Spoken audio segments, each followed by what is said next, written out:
Olá, Marília, boa noite. Emily, boa noite. Tudo bem com você?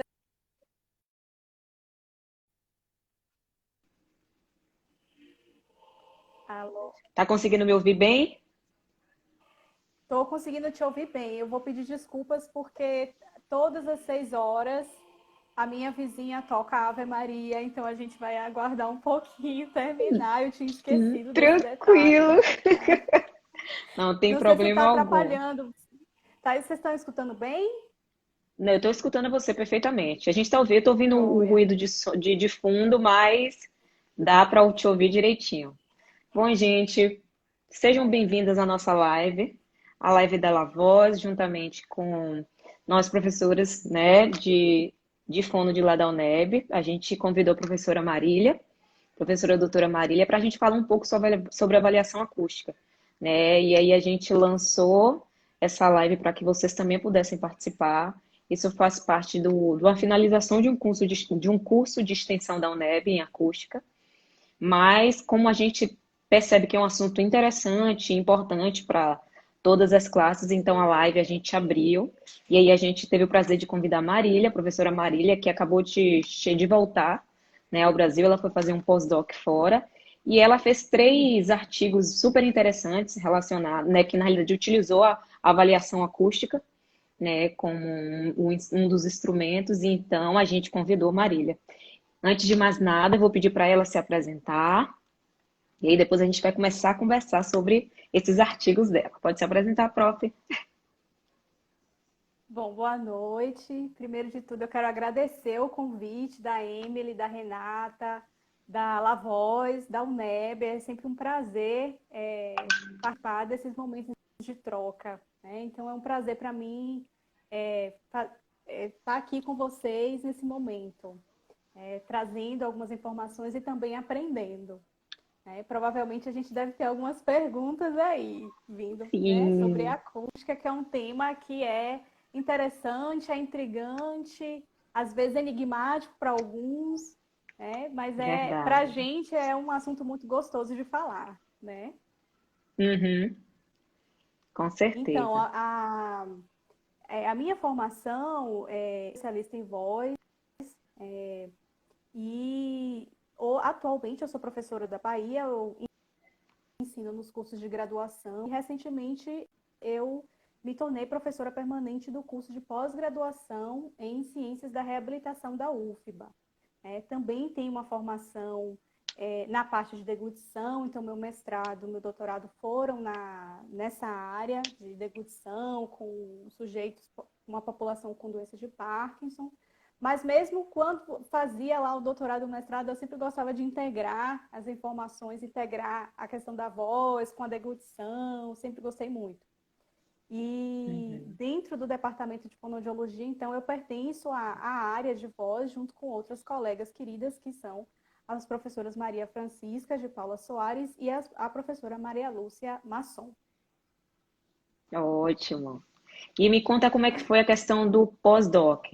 Você foi para lá e aí você decidiu, não, eu vou trabalhar com acústica. Como é que foi esse envolvimento? Já foi direcionado? Como é que foi sua escolha? Então, assim, a análise acústica, ela faz parte da nossa rotina diária nos estágios de fonoaudiologia lá.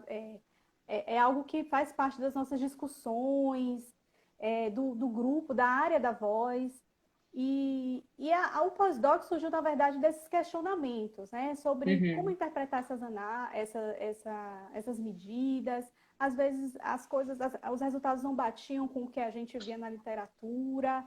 E a gente discutia muito isso, qual seria a melhor forma né, de analisar esses dados e de interpretar de uma forma mais contextualizada. E também o PRAAT é uma das ferramentas de análise acústica que a gente utiliza lá no curso da UFBA, né, no departamento da UFBA. Então, a gente tinha essa preocupação de transformar o uso dessa ferramenta em algo mais acessível, mais fácil para a comunidade de estudantes e também a comunidade do SUS, do Sistema Único de Saúde, né? Porque a gente sabe que Os recursos são restritos em muitas instituições ligadas ao Sistema Único de Saúde,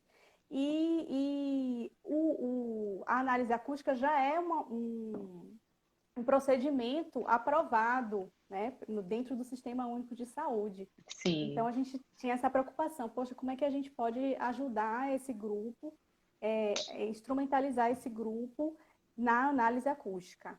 Foi daí que Uhum. surgiu o interesse no pós-doc na acústica. Ótimo. E aí, falando nessas questões, poxa, o que não batia, o que batia, eu também tenho muito dessa sensação. Hoje eu estava conversando com a Renata sobre isso, né? Pois Uhum. análise de uma voz. é, E aí a gente pensa, questionando, poxa, ela tem uma voz alterada, severa, e de repente a gente vê uma questão de ressonância toda certinha. Será que está realmente correta?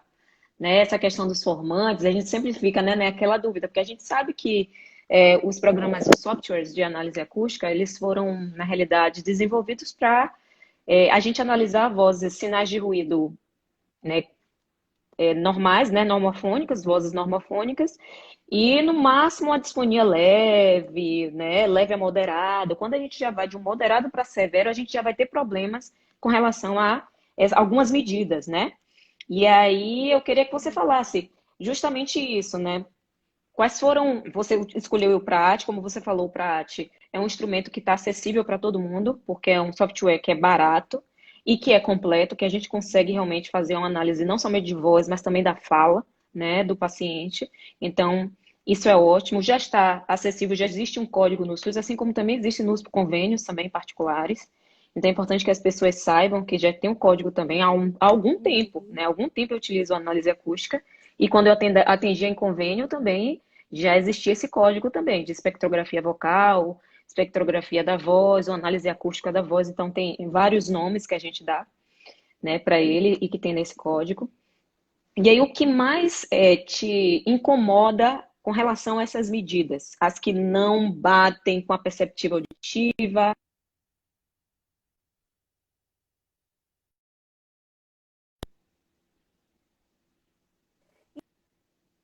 Então, na verdade, o que a gente levava? A gente entende a análise acústica como uma ferramenta complementar na análise multidimensional voz, né? Então, nesse sentido, Uhum, a gente precisa entender o que está por trás desse comportamento vocal, que às vezes não está limitado a uma questão fisiológica, né? Tem uma questão por sim. trás aí, que pode ser emocional, psíquica, social. Tem uma série de fatores por trás que fazem, né, que contribuem para aquela característica de comportamento vocal que aquele indivíduo apresenta. Então, às vezes a gente analisava aquela voz e aquelas medidas não eram compatíveis com o que a gente estava observando, com o que o paciente estava dizendo na sua autoavaliação, com o que ele achava da voz dele, ou às vezes, por exemplo, a gente usa as medidas acústicas de várias formas. A gente pode usar como auxílio na avaliação, né, acústica e também na terapia. E quando a gente Isso. comparava as medidas pré e pós, e às vezes o paciente dizia, não, olha, tá ótima a minha voz, eu tô ótimo e eu quero ir embora, já quero ter alta. E a gente via que tanto na perceptiva, às vezes, quanto na acústica, a gente não conseguia uma simetria, né, uma Uhum, coerência com o que ele trazia.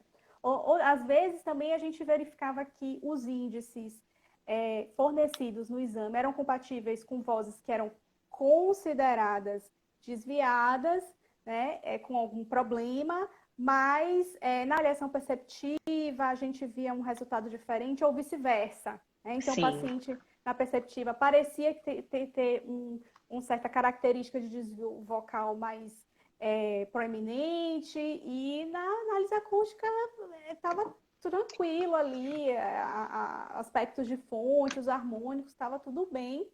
E aí a Uhum. gente, poxa, como é que eu posso usar de fato essa acústica na minha prática clínica, trazendo informações sobre esse comportamento vocal para que eu possa ajudar esse sujeito que, né, que traz as suas demandas?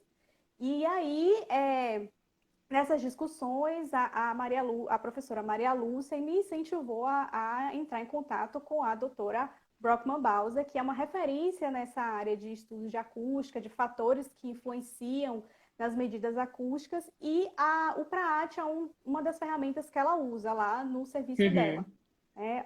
E aí Isso. eu entrei em contato para falar sobre essa possibilidade de fazer o pós-doc lá onde ela atua, que é no Hospital Universitário de Zurique, que fica na Suíça. Isso. Então, Isso. ela identificou um trabalho alinhado com o que ela já fazia, achou interessante, e aí eu fui Uhum. para lá e levei, na verdade, né, os dados que já tinham sido coletados anônimos, né? Sim. Anônimos. Então, Aham. levei essas informações para que ela me auxiliasse, então, a entender esses processos todos que influenciam nas medidas acústicas. Joia. Aí me diga assim, com relação aos seus artigos, né? Você fez 3 artigos, Sim. né? E aí eu queria saber, você falou que você levou alguns dados daqui para lá, qual foi o público que você escolheu, né? Para esses três, Esse e quais primeiro, foram os esse objetivos? trabalho, desculpa, então, esse trabalho, na verdade, ele começou aqui, né? Então, Uhum. ele é um projeto aprovado pelo Comitê de Ética, é um projeto que foi aprovado pelo Edital Universal do CNPq. As professoras Maria Lúcia e professora Maria Francisca fazem parte também, são colaboradoras desse projeto. E o que nós fizemos lá, o que foi feito lá, na verdade, foi só uma etapa dentro desse grande projeto Guarda-Chuva, que Sim. visa entender o comportamento das medidas acústicas. Uhum. Então, eu peguei arquivos de vozes, né, gravadas, já gravadas, então foi um estudo. Peguei vozes gravadas de pacientes que haviam sido assistidos no serviço do complexo UPS aqui em Salvador, e levei anonimizados. Ela me ajudou no trabalho De de edição. edição, mas todas as vozes anônimas, né? Ninguém Sim. sabia quem era. E aí eu fui tratar essas informações, né? E ela me Uhum. auxiliava, então, no tratamento e também na identificação da qualidade, não só da qualidade do sinal, como também da qualidade do registro. E que Sim. esse é um aspecto importante e que eu acho que aprendi muito depois que eu fui lá sobre a importância da qualidade do registro daquela voz Daquela voz. durante a avaliação. Aham. Joia. Então, você pegou um banco de dados que já tinha, editou, né, tirou, cortou o nome, e aí chegou lá, tratou. E aí, seu primeiro artigo, Isso. qual dos três foi o primeiro? Foi o que analisou o CPP, mulheres disfônicas e contenção. Foi esse que foi o primeiro? Então, na verdade, Sim. assim, a ordem de publicação não corresponde à ordem da Entendi. submissão, Da digamos assim. submissão. Sim. Então, o primeiro artigo, o primeiro Hum, trabalho a primeira pergunta que a gente tentou responder foi respondida no jornal da ASHA, no artigo do jornal da ASHA. sim. E aí, nesse artigo, a gente tentou entender o comportamento da proporção amônico-ruído e da medida cepstral Cepstral. CPPS, que é o pico cepstral suavizado, Uhum. pico da proeminência do pico cepstral suavizado. A gente tentou entender o comportamento dessas duas medidas, comparando vogais extraídas de frases do KPV com a vogal sustentada A. Uhum. Então, a gente fez essa comparação e a gente analisou o comportamento dessas duas medidas. E o que a Sim. gente identificou? Né? Que essa diferença entre vogal extraída e vogal de fala, ela pode acontecer e existe uma influência da intensidade vocal, Uhum. da frequência fundamental e da duração. Uhum. Então, esses três fatores são importantes na hora que a gente vai avaliar, fazer a avaliação dos pacientes e extrair essa medida, Sim. tá? Então, no Aham. caso do CPPS, a gente observou que os resultados foram mais robustos em comparação com a proporção harmônico-ruído. E na proporção harmônico-ruído, a gente teve mais exclusão, mais perda de amostras, tratamento dos dados, Uhum. por conta da forma de extração, que é uma forma um pouco mais simples e mais dependente do tipo de sinal sonoro, da periodicidade do Uhum. sinal, enquanto que a medida cepstral, ela é um pouco mais robusta nesse sentido, ela não é tão dependente de você ter lá uma onda tão periódica, então ela é mais robusta. No entanto, nos parece que ela sofre mais influência da intensidade e da frequência fundamental, né? Uhum. Principalmente juntas. Principalmente Sim. juntas. A frequência fundamental de isolada, a gente ainda precisa entender a influência é essa sobre a medida cepstral. Mas quando ela é combinada com a intensidade vocal, então quanto maior a intensidade vocal e a frequência fundamental juntas, a gente imagina que pode haver aí um aumento de tensão, de fechamento glótico, ou então harmônicos com mais energia, né? Mais Isso. periodicidade, mais estabilidade na emissão, menos ruído. Menos Então, ruído. as medidas Aumenta. aumentam, elevam, né? É, exatamente. Então é importante então a Não gente sinalizar, necessariamente porque a gente tem. Perdão, pode falar, continue. pode falar. Ai, é porque tá dando um delayzinho. Tá dando. É porque quando. É, exatamente. Quando Marília tá falando, gente, de medidas cepstrais, vai ter muita gente dizendo assim, meu Deus, o que é que ela tá falando? O que é medidas cepstrais? Porque a gente tá acostumada, a gente sempre foi muito acostumada a analisar o espectro, as medidas espectrais, né? Então, jitter, shimmer, a própria proporção harmônico-ruído, mas a gente sabe que a gente tem limitações com essas medidas. Se, é como ela falou, a gente tem quatro tipos de sinal. Sinal tipo um, 2, 3 e 4. Um e 2, a gente vai, né, de uma disfonia, de uma voz normofônica até uma disfonia leve, leve a moderada. A partir do 3, a gente já vai para uma moderada severa.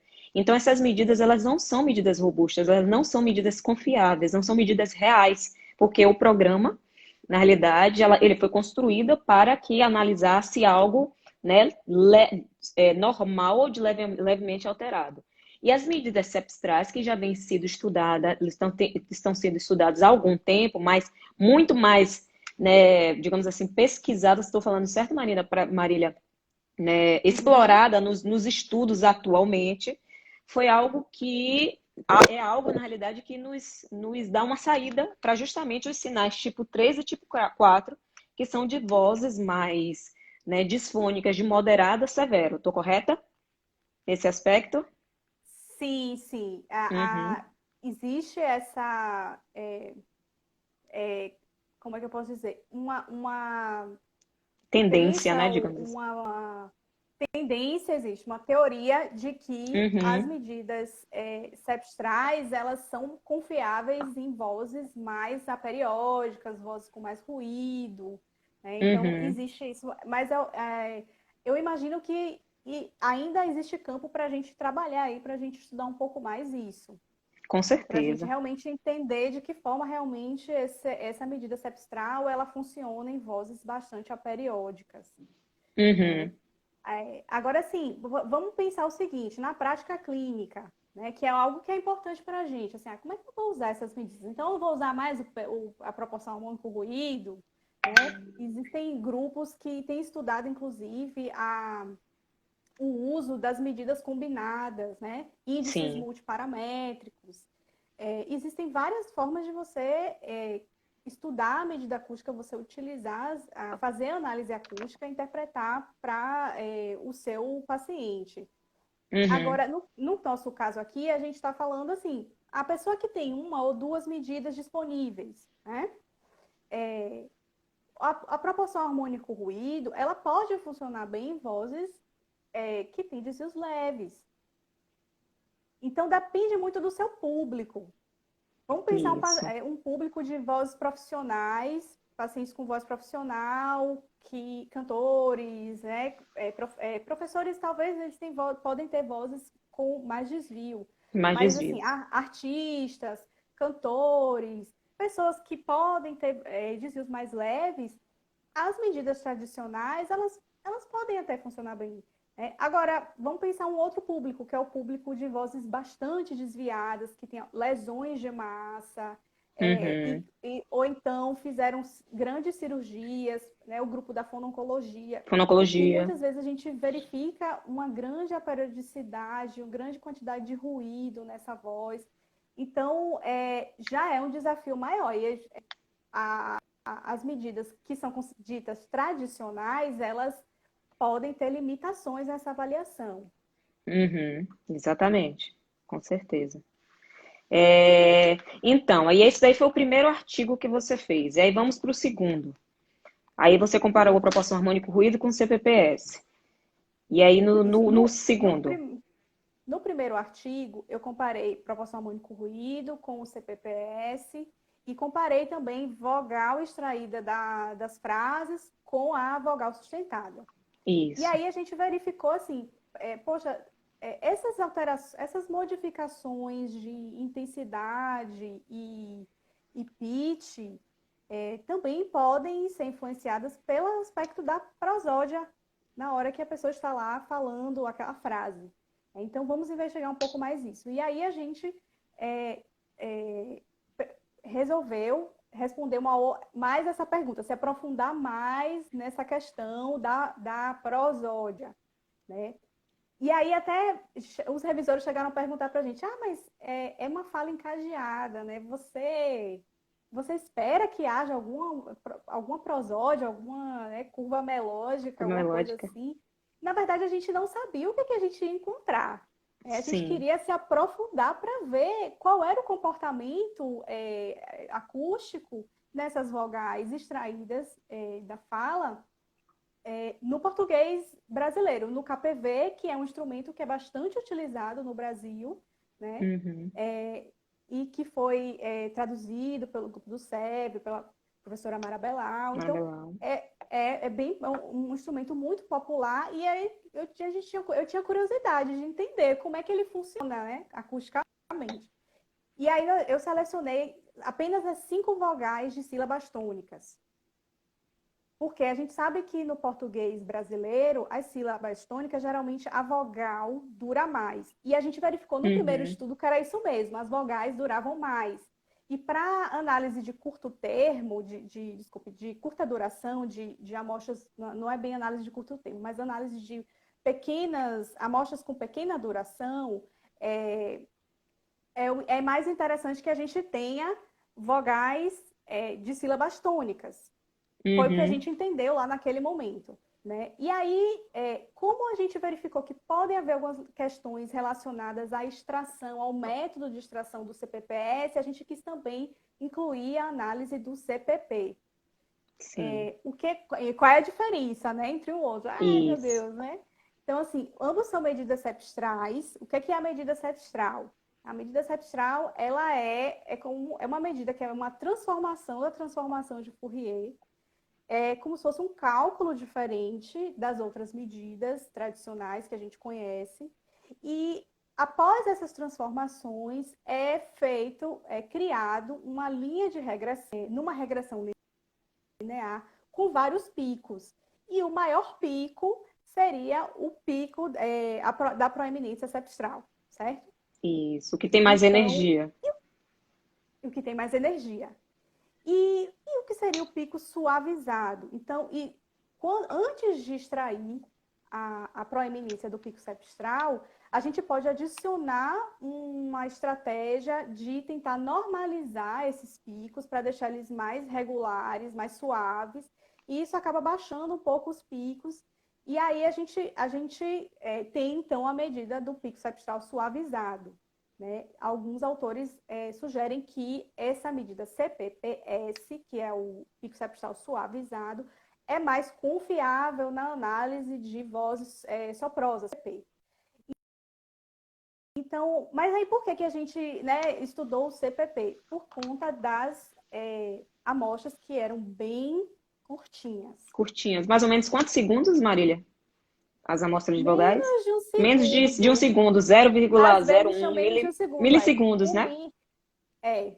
Então, tem um limite, não pode ser tão curta, não. Então, a gente Aham. colocou no artigo, a gente sugere no artigo, a gente sugere qual seria o mínimo de De duração para duração. dar uma análise mais confiável. É por conta da forma como o PRAT processa esses cálculos e essas medidas. Então, a Uhum. gente sugere um mínimo. Né? É E tipo aí, aquele né? Um da sílaba que aparece, né? Aquele bem curtinho, isso. que a gente vai lá, seleciona, fica aquele negocinho pequenininho. Exatamente. E aí perpassa pela análise, assim, perpassa pela fonética acústica, né? A gente tem que Uhum. entender como é que funciona a segmentação, a gente precisa entender um pouco de análise na modalidade, como é que chama? A espectrografia de banda De banda larga, larga. de banda Isso, pra gente larga, não ter influência de outros fonemas, então tem que fazer o corte exatamente. direitinho. Tem que Uhum. extrair as transições, tentar tirar um pouco da influência da Da coarticulação, articulação. né? Isso. Embora existe influência, mas a gente tenta tirar as aperiodicidades da transição entre um vogal ou uma consoante, né? Porque às vezes Sim. tem semivogal.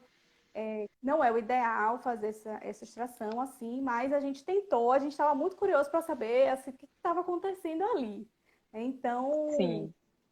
a gente verificou que realmente a curva melódica, né, existe uma tendência a ter uma curva melódica descendente, no sentido de o pitch, geralmente, ele está mais alto no começo e mais baixo no final, Uhum. e a intensidade também Isso. maior no começo e mais baixa no final. E isso pode ter relação mesmo com próprias questões aerodinâmicas, né? Isso. Respiratórias Respiratórias. também e tudo mais.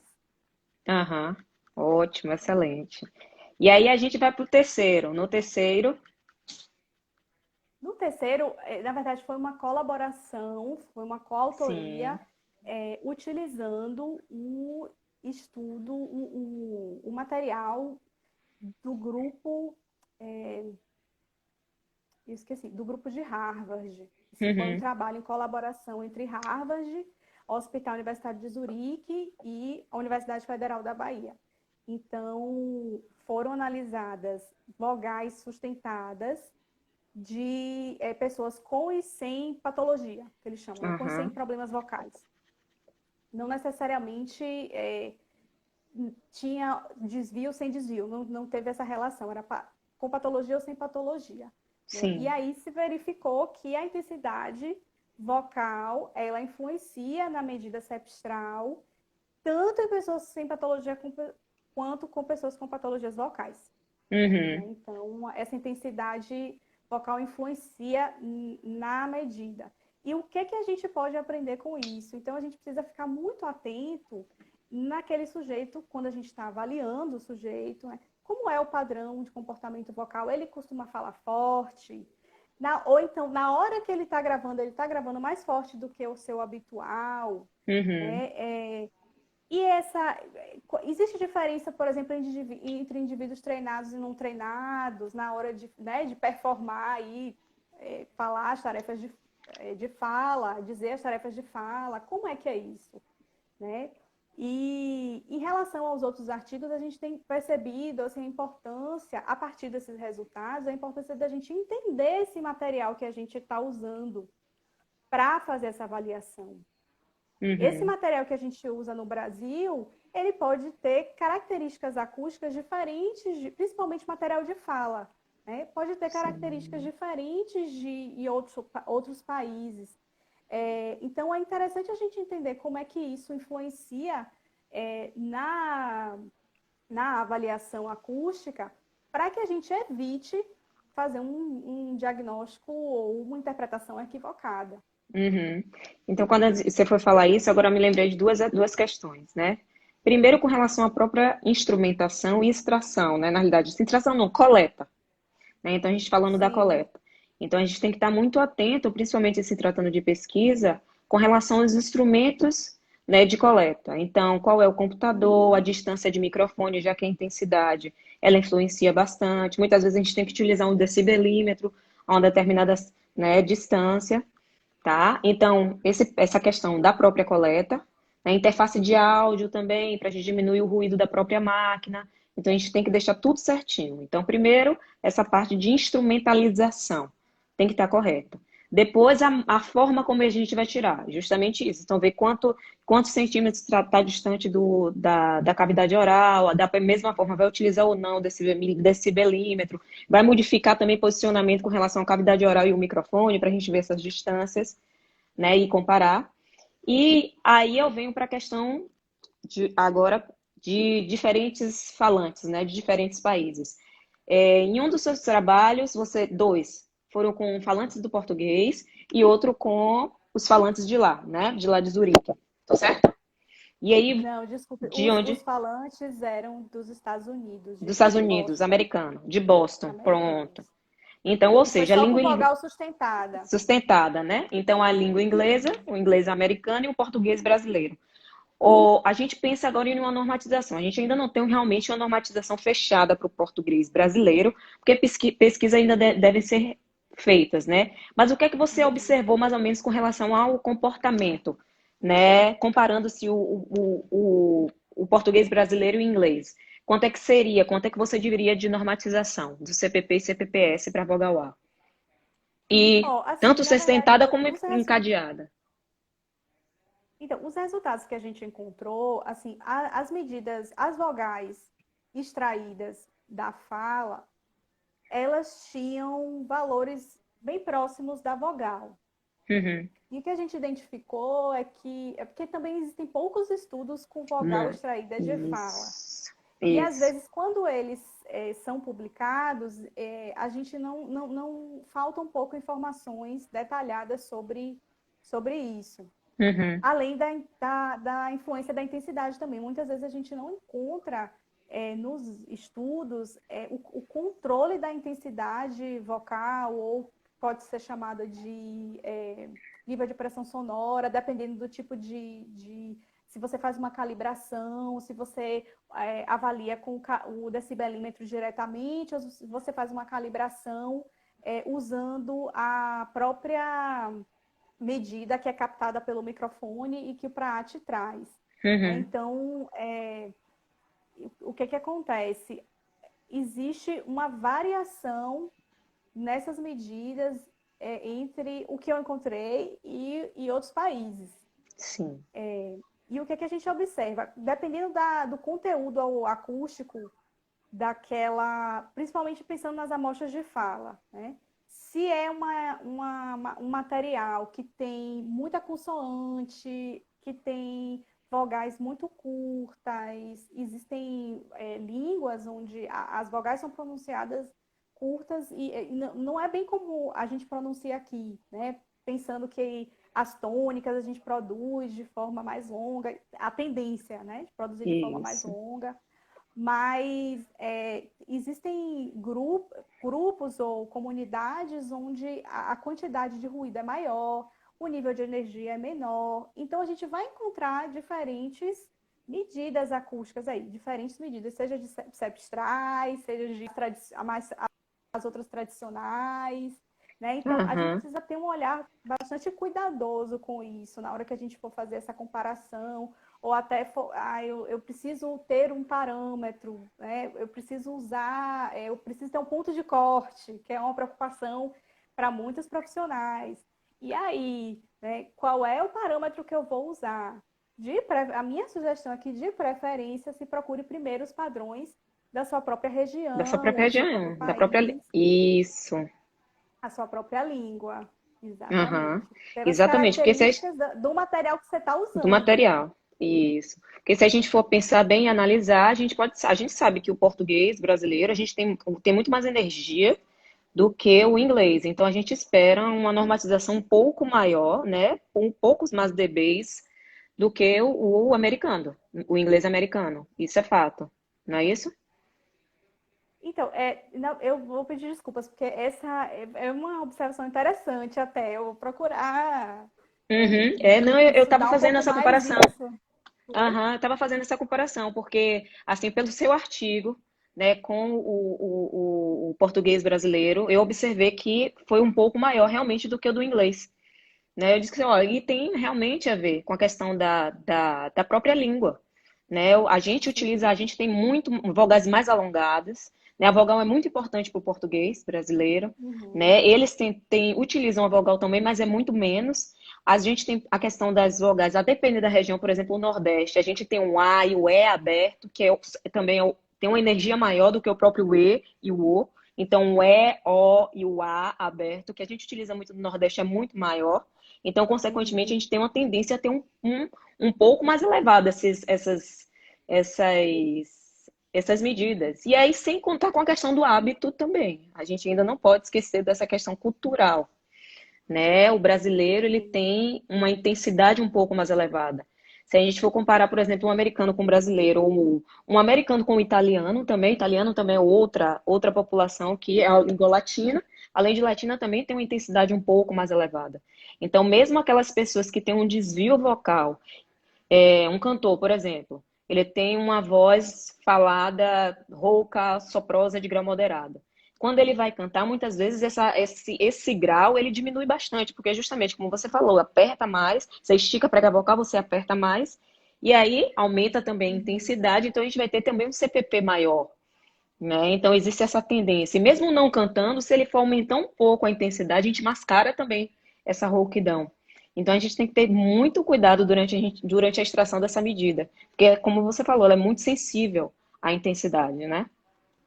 Isso. E eu vou pedir desculpas que alguém comentou aqui, é porque gente, é minha primeira. Ah, a Aninha tá falando aqui, ó.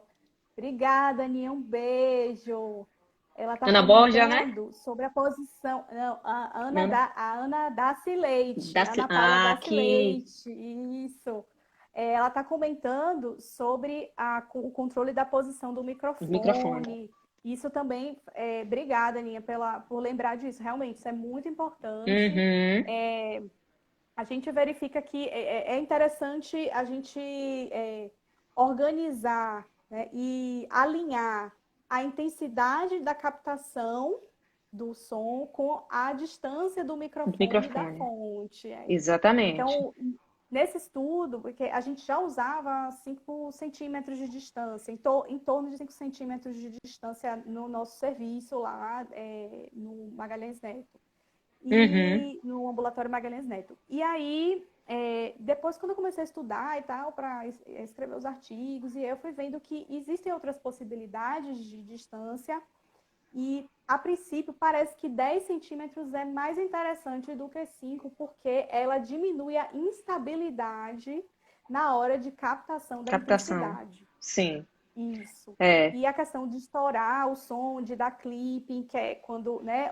o som está muito alto e aí corta a onda no meio lá da gravação. verdade. Então, faz muito sentido isso, né? Então, o ideal Isso. é tentar manter uma distância que você tenha uma certa estabilidade na captação da intensidade também Uhum. e que evite clipping. Exatamente. E aí, quando você fala assim, é importante também a gente frisar que é importante a gente ver essa distância. Agora, por exemplo, se a gente tiver com um headphone, é mais difícil você colocar 10 centímetros.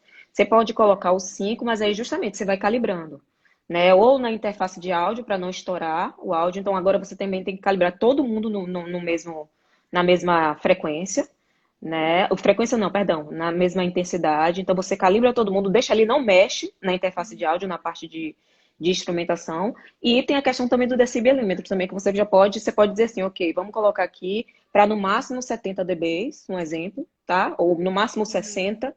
E aí todo mundo que passar, e você vai, ó, não. Aí pronto, aí todo mundo calibra para aquela, né, aquela possibilidade. Porque se for aquela intensidade, se for um microfone né, de palco, digamos assim, que não é de palco, mas o microfone mesmo de mão, a gente tem a possibilidade de colocar 10 centímetros, 5 centímetros, um pouco mais, mas o headphone já fica mais difícil. Né? Realmente, o microfone que é solto, né, que não é o headphone, os guidelines hoje, eles não é que eles não recomendem, eles estão recomendando o headphone, o headset, O né? headset, O isso. microfone headset, porque eles acreditam que isso ajuda a manter a padronização dessa distância e posição do microfone. Concordo, é o que eu mais Eu tive a gosto. oportunidade eu tive a oportunidade de conhecer lá no hospital universitário um microfone que é fantástico. Ele tem uma distância de 10 e de 30 centímetros. Sério? Ele Que é bem bom! rígido a sua haste, é um microfone, mas que ele tá ligado, ele vem num pacote de um software e um equipamento de laringoscopia e tal, da Sim. Zion. Uhum. Então, nossa, quando eu vi aquele microfone, eu achei aquilo maravilhoso. Nem sempre a gente consegue encontrar um microfone ideal para a gente, né? Isso, E aí é que está o grande exatamente. desafio. Como que a gente pode fazer esses ajustes para ter uma captação mais estável dentro do possível? E, Uhum. às vezes, hoje em dia, eu concordo que o headset ele é bem interessante, é o que os guidelines indicam, mas o microfone solto, né, que vem com pedestal e tal, ele é bastante interessante também, tem uma qualidade ótima de captação. Então, se você consegue manter uma distância adequada e padronizada, que esse que é o grande desafio, É, o desafio é esse. pode ser uma opção interessante, porque às vezes é um microfone, é aquele microfone que você tem, ele tem bastante qualidade, né, de Uhum. captação. É, e é importante, gente, a gente também vê com o microfone legal, tá? Então, questão com relação a direcionamento, a faixa de frequência, né? A gente tem que estar sempre atento a isso aí. A faixa dinâmica também. A gente tem que estar sempre atenta, porque a gente está fazendo uma análise, e principalmente se for para pesquisa, a gente tem que, né, deixar todas as possibilidades. Exatamente. Padronizar, Danilo está falando, é interessante padronizar a sensibilidade do microfone, com Uhum. certeza. Importantíssimo. Então, em geral, eu utilizo os microfones unidirecionais, tá? Com a faixa de frequência que vai em geral, ele pega mais ou menos ali a faixa de 50 mil hertz, 40 hertz a 20 mil hertz, mais ou menos. Né? E aí eu Uhum. consigo pegar vários tipos de voz, porque a gente sabe que tem homens que têm uma frequência bem baixa, né? Os baixos, né, de classificação baixa, Uhum. né, são frequências fundamentais bem baixas, então tem que ter uma faixa de frequência ampla. Né? E eu prefiro os headsets. Eu tenho também o de mão, o microfone de mão, mas quando eu vou utilizar, eu utilizo o headset, é a minha preferência. Uhum. A Aninha perguntou também se intensidade para todas as vozes ficarem iguais em intensidade.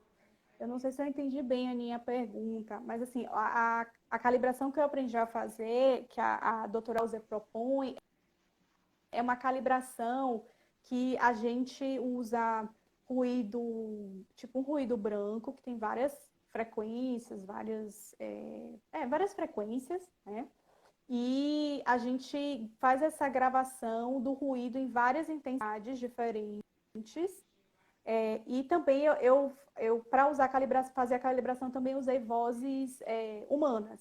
Então, eu pedi para os alunos, os bolsistas de iniciação científica, os alunos de iniciação científica do projeto, para também participarem nesse processo de calibração. Então, eu pedia para eles falarem fraco, forte e numa intensidade habitual. E aí a gente verificou mais ou menos quanto é que dava isso no PRAT, na medida de intensidade do PRAT, e quanto é que realmente aconteceu, como é que foi medido pelo decibelímetro. Então, a partir do método de comparação, o Comparação, chamado método de sim. comparação. E a partir disso, a gente mantém sempre a mesma distância do microfone e, é, e usa a mesma medida que o PRAT fornece. E a gente mantém Uhum. sempre o mesmo volume se você está gravando no computador, então, ou se você está usando como que chama? A interface. Placa de som externa, alguma interface Isso. externa, né? calibra aquilo também, tem que ficar Isso, sempre na sempre mesma igual. posição Uhum, para todas as gravações de todos os sujeitos, para que você possa comparar essas amostras, para que você entenda, porque às vezes assim, eu abaixo um pouco, né? Porque aquela pessoa fala muito forte, aí eu vou abaixar um pouquinho. Mas aí não vai ser a mesma coisa. A impressão não vai ser a mesma. Então, é interessante sempre manter padronizado. A distância do uhum, microfone, como a Aninha mesmo comentou, né? Então, ela ajuda nessa estabilização das intensidades.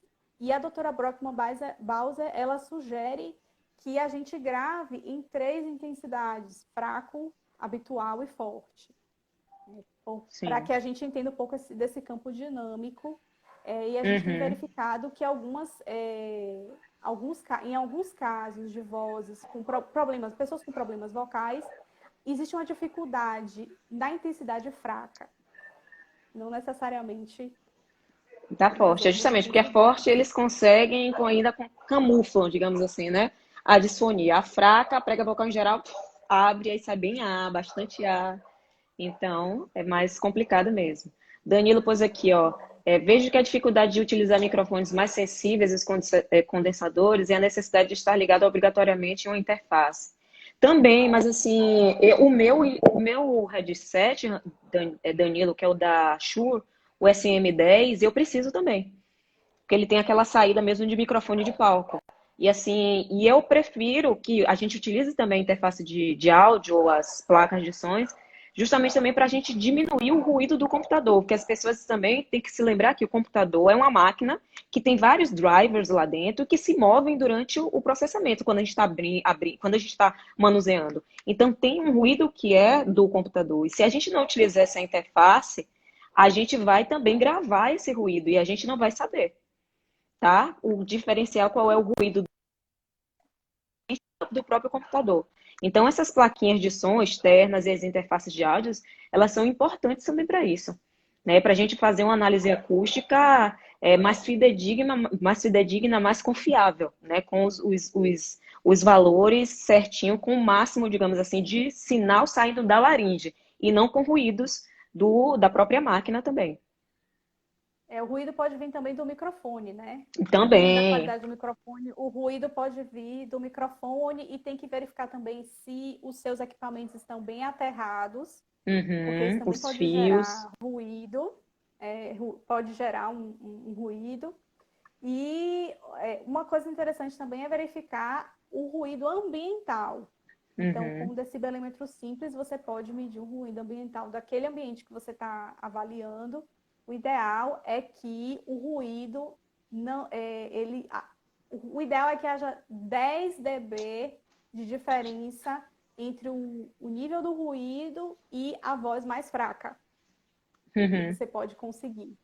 Então, vamos pensar que se uma fraca média fosse 40 dB, 50 dB, né? Então, o ideal seria que o ruído fosse no máximo de 30 30. dB, por aí. Isso. Aham. Né? É. Então, isso é Isso muito dinâmico. exatamente. Varia de ambiente para ambiente. E a gente também tem a possibilidade de utilizar as cabinas também, né, de áudio, para fazer as gravações, porque as pessoas acham que a gente só precisa fazer isso, só pode fazer análise acústica se a gente estiver numa cabina de áudio de uma sala acusticamente tratada.